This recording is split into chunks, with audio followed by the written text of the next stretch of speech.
हरे कृष्ण कृष्ण कृष्ण हरे हरे हरे राम राम राम हरे हरे। शिला प्रभुपाद की जय, गुरुदेव महाराज की जय, अनंतकोटि বৈষ্ণববৃন্দ की जय। তো আশা করছি আপনারা সবাই গুরুকৃষ্ণ করুণা ভালো আছেন। আমি আপনাদের আশীর্বাদ এবং ভগবানের আশীর্বাদ আছে। প্রতিদিনে নিয়ে আজও আমরা শ্রীমদ্ ভাগবতম থেকে একটা শ্লোক অধ্যয়ন করব ধারাবাহিকভাবে। আজ হচ্ছে 27 নম্বর শ্লোকটা। তো চলুন সবাই আমরা একসাথে অধ্যয়ন করি। হরে কৃষ্ণ।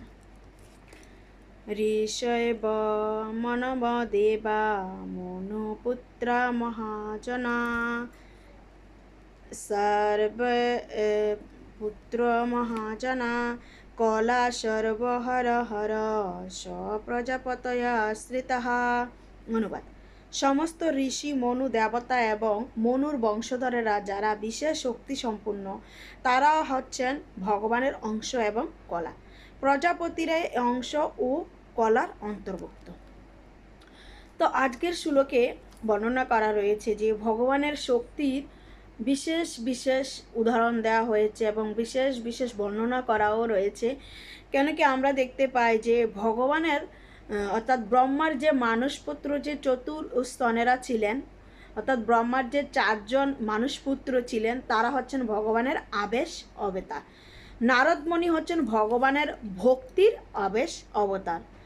মহারাজ পিতু হচ্ছেন বিশেষ কার্য সম্পাদন করার আবৃষ্ট অবতার। মৎস্য অবতার হচ্ছেন ভগবানের প্রত্যক্ষ অংশ অবতার।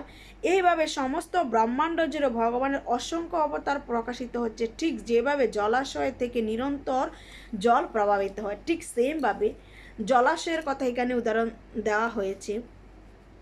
আপনি দেখবেন জলাশয় থেকে অসংখ্য জলাশয়ের সৃষ্টি হয়, কিন্তু তবু কিন্তু জলাশয়ের অর্থাৎ জলাশয়ের জল কিন্তু কমে না। বা সমুদ্রের মধ্যে যে অত জল রয়েছে, আপনারা দেখবেন যে সমুদ্র থেকে যদি আপনি 1 কোষ বা 1 বালতি আমরা বলতে পারি বা বড় কিছু দিয়ে যদি জল আমরা কিছুটা এখান থেকে সরিয়ে দেই, তারপরেও কিন্তু সমুদ্রের মধ্যে জলের অভাব হয় না। ঠিক সেমভাবে ভগবান থেকে অসংখ্য অবতার এবং অসংখ্য জিনিস বা অসংখ্য ব্রহ্মাণ্ড ভগবান থেকে সৃষ্টি হয়েছে বা সৃষ্টি হচ্ছে।